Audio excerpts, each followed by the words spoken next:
In a world of fantasy, a young girl is seen wearing makeup but looking sad as she's about to be auctioned off to some rich men. When the auction starts, a price tag is placed on her, and the rich men start placing their bids. Sitting at the back of the room is the woman responsible for the event. She tells her assistant that the men are not paying enough for the girls and expects them to pay more. The assistant reminds her that the girls are being bought off due to their demand and importance. Moments later, the next girl on the list is called to the stage so that she can be auctioned off too. The announcer tells the men all the important features about the girl, and this makes the buyers more interested in her. Due to her importance, her bidding price is also greater than the rest. Just as the bids start rolling in, the girl starts thinking about how bad the organizers and rich people are. At this point, it becomes obvious that the young girl is undercover at the auction. She promises not to hold back while punishing the evil men. She casts a spell, summons a rifle, and opens fire on everybody in the room. One of the security guards hears the commotion from the other room and tries to intervene, but he's stopped by another young girl who has been pretending to be the caretaker. She grabs the keys and hands them over to the rest of the girls so that they can free themselves and escape together. The duo weaves off all the bodyguards. They cast a spell that causes a massive explosion that destroys most of the building. Outside the building, two other assassins are waiting to take out any escaping members of the fraternity who are responsible for human trafficking. Suddenly, the movie transitions into a modern world where a professional assassin and his apprentice are taking out some mafia members. After taking out 6 members of the mafia, the assassin stands up to go, but his apprentice objects and says they can easily wipe out the entire mafia group. The assassin reminds his apprentice that the organization they are working for instructed them to take out only 6 members. Just as the duo is about to leave the scene, the assassin spots a surveillance drone locking on their position. The duo enters their van and starts driving off at high speed while a group of assailants follows them in armored vehicles. The two make a plan to distract their assailants and jump out of the van without them having a clue. The plan works successfully, and the duo deceives their assailants into thinking they have died in a vehicle explosion. After sorting out a suitable location to spend the night before continuing the next morning, the apprentice asks the assassin why he became an assassin. The assassin lets it out that he was born and raised by the organization, thus making him the perfect tool for them. After teaching his apprentice a good lesson about not trusting anyone, the duo decides to sleep. The next day, the assassin gets his next instructions from the organization.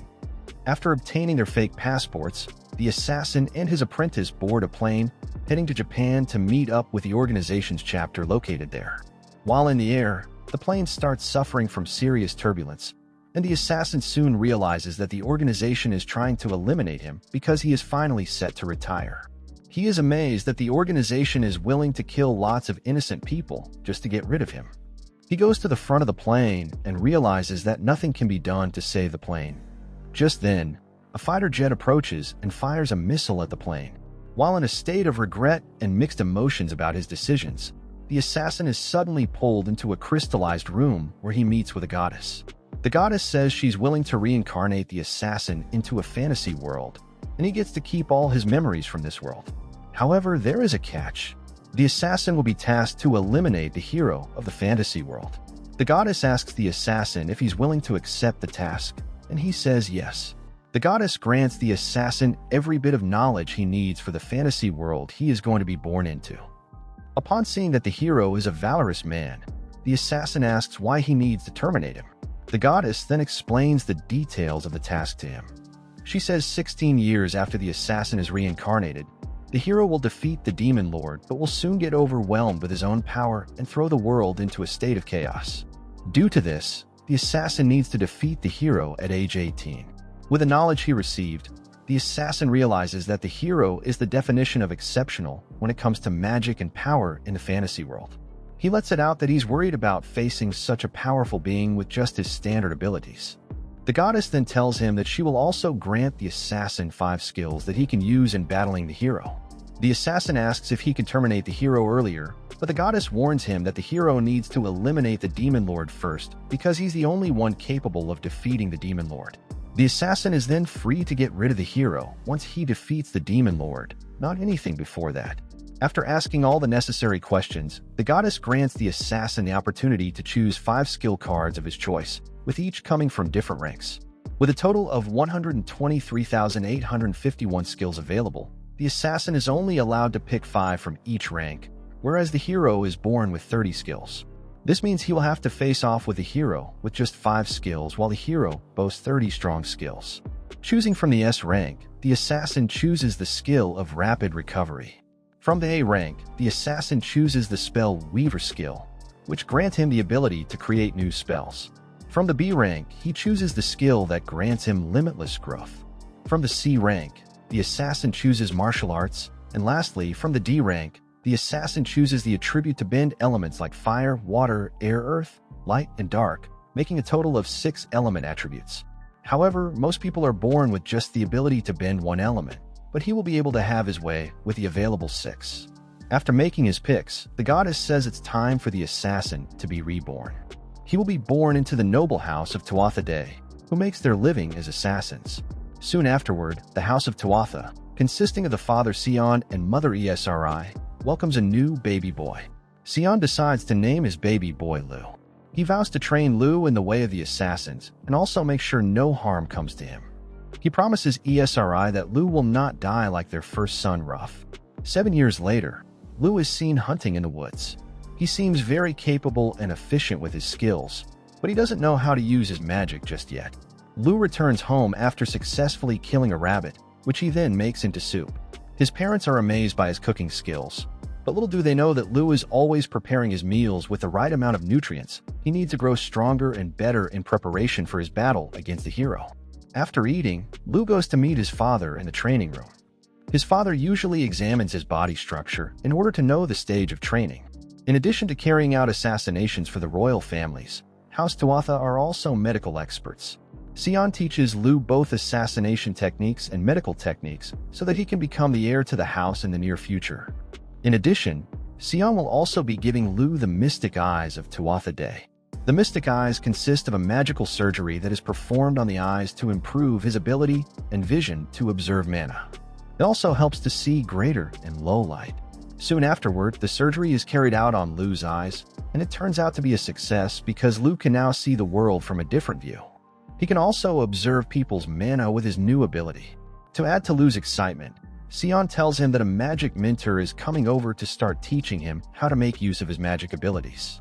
A week later, a young mage named Diavi Kon arrives to teach Lu how to master his magic abilities. Lu is surprised to see such a young lady as his mentor, but is convinced when he sees the kind of power Dia wields. The next day, Lu respectfully greets his mentor as a sign of honor, but Dia shrugs him off and says she's only 3 years older than him. She reveals her excitement about working with Lu for the next 2 weeks. Dia then gives Lu a white transparent stone, which she calls a far stone. The stone is used to store mana, and she asks Lu to project some of his mana into the stone so as to measure his magical capabilities. Lu starts to fill the stone with so much mana that Dia is beyond surprised that Lu is filled with such power. He fills the stone with mana to the extent that it was dangerous to hold, and Dia quickly tells him to throw the stone as far away as possible. Lu uses his strength to throw the stone to a great distance, but the explosion caused by it can still be felt all over the area, including Tuatha's estate. The explosion attracts Lu's parents, and Dia informs them that Lu was responsible for the massive shake they just experienced. Hearing this, Sion shows his happiness and says he is pleased with his son. After his parents' departure, Lu asks Dia if he could get more far stones, but Dia says the stone is sacred to where she came from, and they don't just hand it out to strangers. Later that night, Lu contemplates how he can get his hands on more stones. The following morning, Dia is ready to train Lu on his attributes about the elements. She tests for fire and realizes that Lu has an affinity for fire. She soon realizes that Lu has an affinity for more than 2 elements, which is the usual norm. She starts teaching Lu to materialize elements from his spells. She says a spell and creates copper, but when Lu tries, it is badly formed. Dia assures him that the only thing he needs is practice and the correct way to pronounce his spells. Lu and Dia keep working together, and Lu is now capable of forming better elements with his spells. Just then, Lu figures out that you can also create your own spell without waiting for inspiration from God. He uses the atomic weight and melting points of the elements to create a spell that is able to form the materials intended, like iron and the like. Dia is excited by this discovery, but the duo soon realizes that Dia can't use the spell created by Lu unless it is transcribed in a certain way for her. The spell seems so powerful for her while it takes nothing from Lulu can do this because of his skill to create new spells. As days go by, the duo starts creating spells to make weapons such as rifles. Lu creates a spell to create a projectile launcher that is so powerful that Jia starts wondering what Lu was training for. On the eve of her departure, Lu makes a beautiful sharp titanium blade for Jia as a goodbye gesture. Jia makes Lu promise to come to visit her when she wants to see him, and he agrees. Lu thanks her for being a good mentor to him, and Jia also gives him a far stone. After Jia's departure, Sion takes his son on a ride to the prison where criminals on death row are held. Lu asks Sion why he didn't raise him to suppress his emotions, and Sion says they are not tools. Sion explains that they have the right to deny any assassination request that doesn't benefit the kingdom. He adds that their only purpose is to serve the kingdom and not to be a killing tool for the royal families. Sion takes Lu into one of the cells and asks him to eliminate a woman who has been sentenced to death. At first, the woman begs for mercy, but when she realizes that Lu shows no hesitation, she reveals her true nature as an evil and wicked person. Lu confidently terminates her with one of the sharp blades he created, so the prisoner won't feel any pain as she dies. 3 years later, Lu and his parents visit the town's market to check on the traders and market people. ESRI still treats Lu like a baby, which Lu doesn't appreciate, but when ESRI pretends to cry, Lu agrees to eat cakes with her just like they did when he was younger. Lu's cream soup recipe is also doing well in the market, and people love to buy it. As they tour the market, Lu also uses the opportunity to try and find a young person with mana who can be his assistant. He scans the crowd with his mystic eyes but doesn't find a suitable person. This worries him because he needs to kill the hero within the next 8 years. Later, Lu goes on a hunting trip in the woods. He senses a pack of wolves stalking their prey and decides to steal their prey from them. To his surprise, Lu discovers that the wolves were hunting a young lady. Lu quickly intervenes and eliminates the pack of wolves with ease. Lu asks the young lady how she ended up in the woods. The girl explains that she comes from a poor region and got a hint from a traveler that the Tuatha region is wealthy. Lu takes pity on her, makes a fire, gives her his jacket, and cooks a pot of porridge for her to eat. After she's done eating, Lu reveals that he's the son of Sion, the head of the Tuatha house. Lu tells the girl that he needs her for his work and confesses that although he has killed people, it's for a good cause. Lu shares this secret with her to gain her trust. Hearing that Lu needs her, the girl gets excited and more comfortable working for Lu. They introduce themselves, and the girl's name is revealed to be Tart. It becomes clear that Lu wanted Tart because she possesses mana, which he has been looking for. In a cutscene, it is revealed that the goddess had reincarnated a Special Forces soldier 40 years earlier into that world to defeat the hero. The goddess tracks the soldier's progress but finds out that he's not working towards his goal. This reveals that Lu isn't the only one in the fantasy world tasked with defeating the hero. 2 years later, Lu is now 12 years old, and Tart has grown to be Lu's personal assistant. She cooks meals for the family, and Lu's parents appreciate her for her services. After breakfast, Lu invites Tart to the training room and inspects her just as his father once did with him. He uses his observations to track Tart's growth and her progress in training. In just 2 years, Tart has improved greatly in her training and her abilities as an assassin. However, Tart is only proficient with a spear and doesn't do well with knives. This concerns Lu because assassins are meant to carry concealable weapons. After some thought, Lu comes up with the idea to conjure a spear that can fold into the size of a knife. Tart practices with this weapon and performs brilliantly. Lu and Tart keep getting closer as the days go by. On the other hand, Dia is feeling lonely and misses Lu. A quick revelation also shows that a samurai was reincarnated into the fantasy world 35 years earlier. Checking his progress, the goddess realizes that he is also not doing well. Continuing with our protagonist, Lu and Tart visit the town's market, and everyone is happy to see Lu. They give him gifts in appreciation for his help in creating new spells that help their crops grow better with more yield. Lu also helps livestock farmers who have issues with their animals. On their way home, Tart is surprised to see the large number of gifts given to Lu. Lu explains to her that it is important for a leader to win the hearts of his followers. Lu says he hopes to have a good relationship with the people because he will be the town's head one day. Upon getting home, Lu goes to his wardrobe and brings out a bag containing a large quantity of far stones. Lu reveals that he was able to create new stones after studying the one given to him by Diameter. He has since been storing his mana in the stones in case he needs them for weapons in the future. Shortly afterward, Sion summons Lu to the training room. Sion asks about Tart's progress, and Lu replies that Tart has been performing exceptionally well. Lu also clears his father's doubts about Tart, assuring him that Tart is not a spy sent by a neighboring region to gather information about Tuatha. However, Lu remains cautious because Tart arrived just when he was looking for an assistant with mana. After their discussion about Tart, Sion informs Lu that he has another test for him. Sion says the performance of Lu in the test will determine if he will be fully initiated into the family's assassination business. Lu accepts the challenge and says he's ready for the test. Lu's next test will be to fight his father, but Sion assures him that it doesn't matter if he loses. The goal is to assess Lu's abilities and capabilities. The duo meets up in the forest to fight and try to outclass each other. Lu tries to gain the advantage on Sion, but he keeps failing. Sion keeps coming at Lu with surprise attacks, forcing him to evade at the last minute. Lu realizes that his father is predicting his movements by reading his breathing, muscle, and bone movements to judge his attacks. Lu then combines the experience from his past life and the skills he learned from Tuatha to trick his father. His father launches an attack, but Lu is ready and manages to counter it. He uses the counter to gain an advantage over his father, leaving Sion no choice but to concede defeat. After the test, Sion praises his son for defeating him without using his magical abilities. He reveals that being able to restrain from using magic and relying solely on strength was the actual test. Due to his success in the test, Lu starts helping his father with assassination tasks. Together, the duo takes out several corrupt noblemen, using different techniques to carry out their tasks. Soon afterward, Lu and his father visit a nobleman to provide medical aid for him.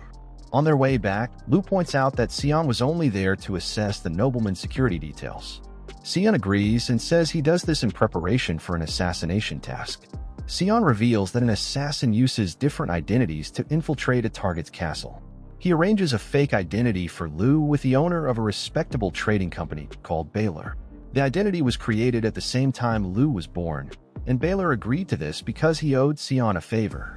Lu is to stay with Baylor as his son for 2 years and will be known as Illig Baylor during his time there. After his time with Baylor, Lu will have the identity of a merchant, giving him more access to targets' homes and castles.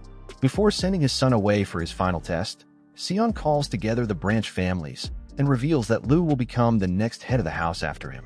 However, a young man named Rona from one of the branch families comes forward to oppose this.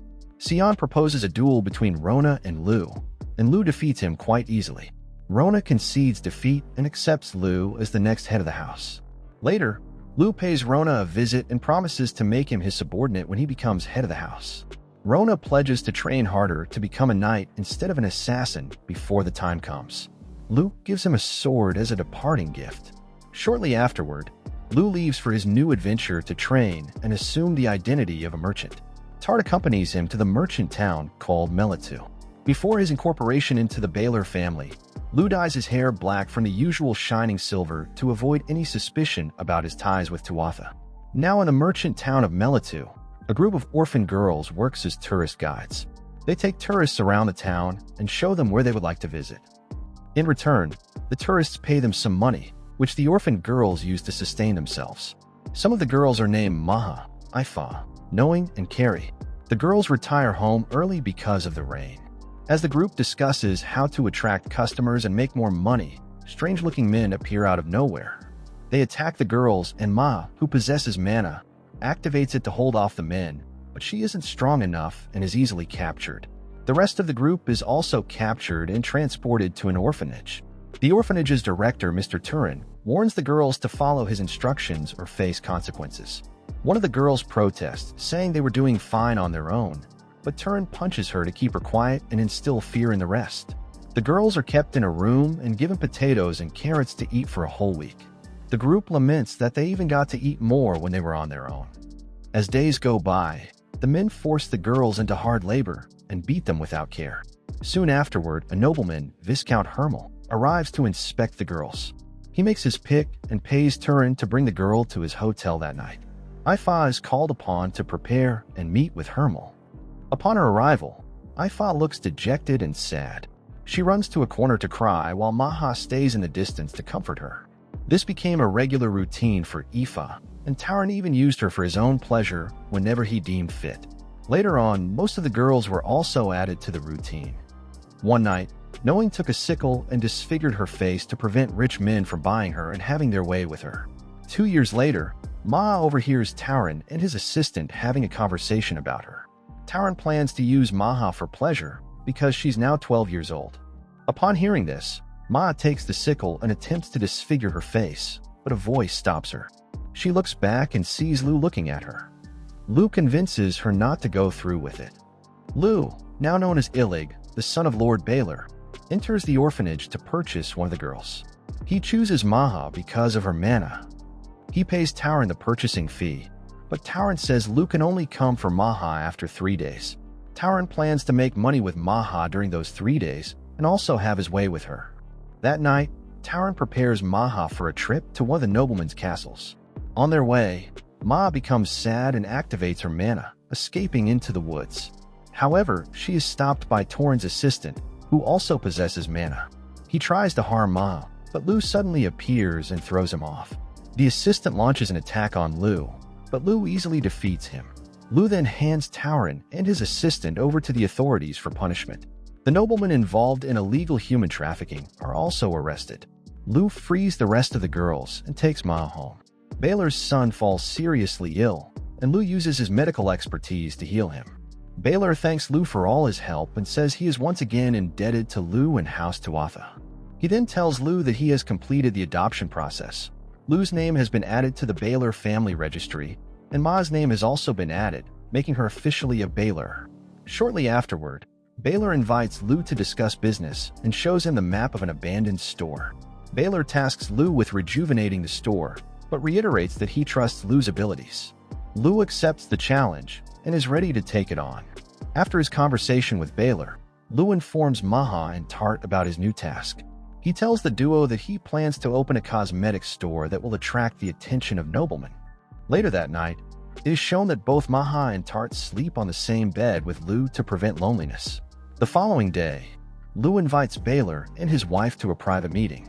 Baylor's wife initially wasn't interested in Lu's business idea. Lu sets out his plan of opening the store as a cosmetic shop, proposing to make a product that other companies can't compete with since the fantasy world lacks moisturizers.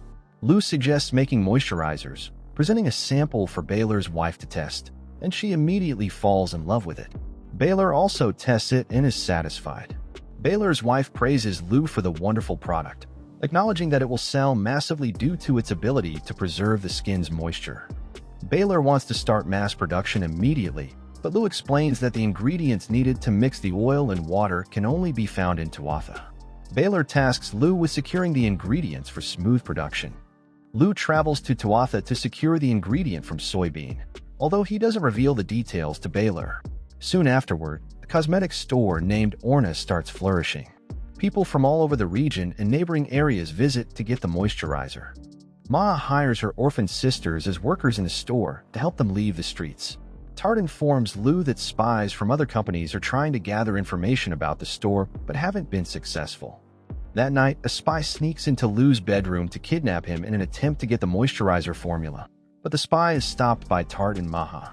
They capture him and start interrogating him. Upon realizing that the spy won't cooperate, they terminate him.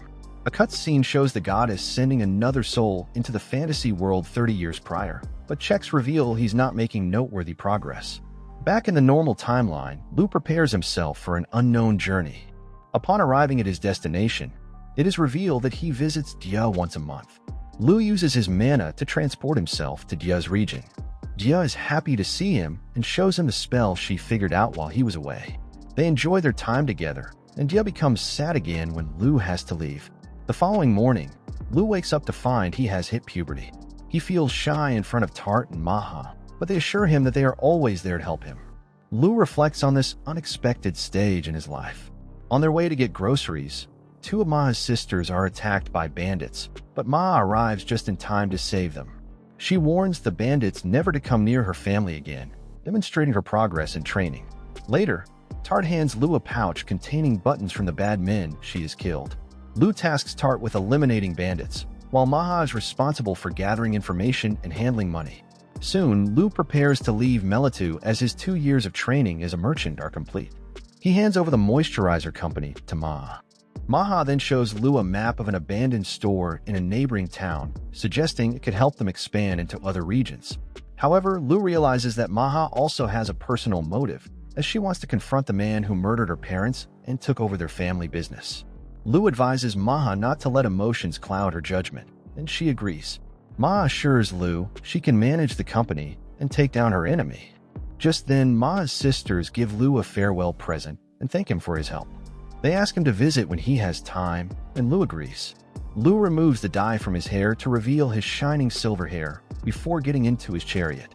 Maha stops him for a heart-to-heart conversation, and she also asks Tart to take care of Lu as he departs. Maha pledges to always assist Lu. On their way home, Tart teases Lu, noting that Maha doesn't see him as a brother or friend but as a potential partner. As the duo chats, Lu senses mana energy around the chariot, and they discover that they are being attacked by monster wolves. Tart single-handedly eliminates the wolves. Lu realizes that the hero will soon surface since monsters are entering human settlements. The duo continues their journey and soon arrives in Tuatha. The people of Tuatha welcome Lu with joy and gratitude for his help to the community. Upon arriving home, Esri's joy knows no bounds as she holds her son after years apart. After the pleasantries, Lu visits his father in his study. His father praises him for performing excellently during his merchant training. Sion mentions that Baylor visited him some days ago and begged Sion to persuade Lu to become a full-time merchant instead of an assassin. Sion asks Lu if he considered the merchant path, but Lu declines. Lu vows not to carry out assassination orders, choosing only to kill those he wishes. He pledges to live a life of happiness that he couldn't enjoy in his past life. Lu then confesses to Sion that he is in love with Dia and wishes to marry her someday, possible only if he remains part of a noble house like the Tuatha. After receiving a satisfactory answer from his son, Sion gives him his first task: eliminate a nobleman who sells the kingdom's secrets to other kingdoms in exchange for drugs. Sion states he will not interfere or assist Lu in this task. Lu promises to execute the task perfectly and make his father proud. Upon receiving the target's details, Lu informs Tart of his mission. The target is Count Asba Venker, known for drug trading in his region, profiting while most of his citizens suffer. Lu decides to conduct his own investigation on Count Asba before concluding. He sends a message to Maha, asking her to use her information network to uncover all of Count Asba's shady deals.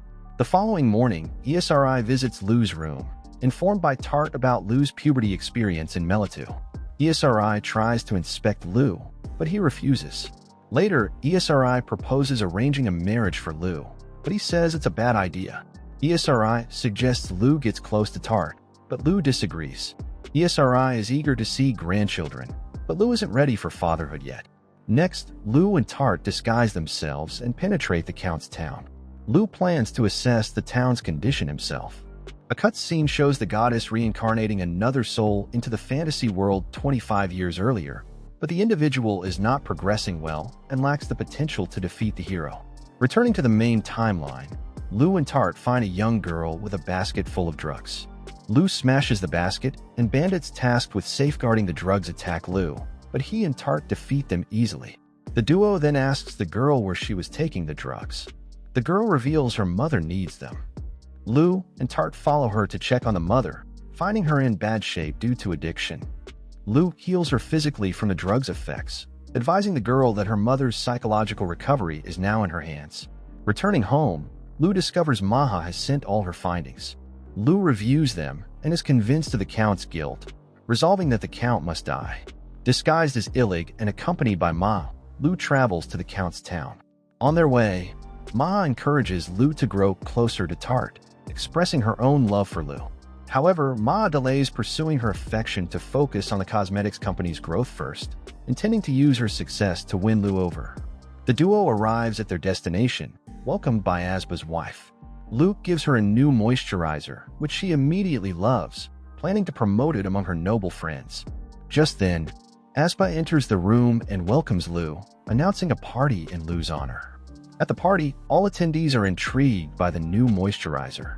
Lu tries to interrogate Asba about his business, but Asba doesn't slip up. That night, Lu approaches Asba's castle from a distance, summons a sniper rifle, and waits for Asba to show up in the corridor where he likes to gaze at the moon. While taking aim, Tart stays on guard to ensure the mission goes without a hitch. Lu gets a clear shot and terminates Asba with the sniper rifle. As he's about to leave, he sees Asba's wife rushing over to her husband's body.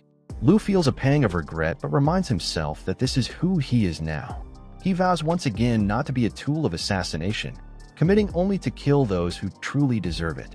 Lu leaves the scene, determined never to forget today's events. Lu and Tart go on a trip to an uninhabited island to practice magic. As they return to the mainland, they find Maha waiting for them. Maha welcomes them and informs Lu that she has both good news and bad news. Maha tells Lu that she has found the divine treasure he has been searching for. These divine treasures existed before ancient times and cannot be destroyed or made by humans, yet possess immense power. Maha says the divine treasure she found is the magic spear Gibalk. Maha is on the verge of purchasing the spear from its owner, a man named Satanta Magnus, also known as Kranthound. Maha points out that Satanta might be the hero. Now to the bad news. Maha informs Lu that a civil war has started in the neighboring kingdom of Swiggle. The House of Vic I, where Jia is from, has joined the war as part of the kingdom's army. However, there's a soldier on the rebel side giving the kingdom a run for their money. This soldier is none other than Satanta Magnus. Upon receiving this information, Lu visits Jia in her hometown. Lu expresses his worries about the war and offers to transport Jia and her family to a safe kingdom. Jia becomes upset, insisting it her duty to protect her people and refuses to leave. She urges Lu not to worry too much and suggests they go out and have fun since her parents are away. She decides to dye her hair like Lu's and asks him to pick a dress for her, although she ends up not wearing it. Minutes later, they stroll the streets having a heart-to-heart conversation. Lu suggests going to a restaurant for lunch, surprising Jia with his familiarity with Vic I despite not being from there. As they continue their stroll, Jia finds a teddy shop where prizes are won by shooting targets. Jia asks Lu to help her win a particular teddy bear. Lu is about to use magic, but Jia insists on doing it without magic. Lu holds Jia's hand, guiding her as she takes several shots, eventually winning the prize. After leaving the store, Jia says she wants lasagna for lunch, and Lu takes her to a restaurant known for it. A cut scene shows the goddess reincarnating a soul 20 years prior. Back at the restaurant, Jia complains that the lasagna isn't good enough, and Lu promises to make her a better one when she visits Tuatha.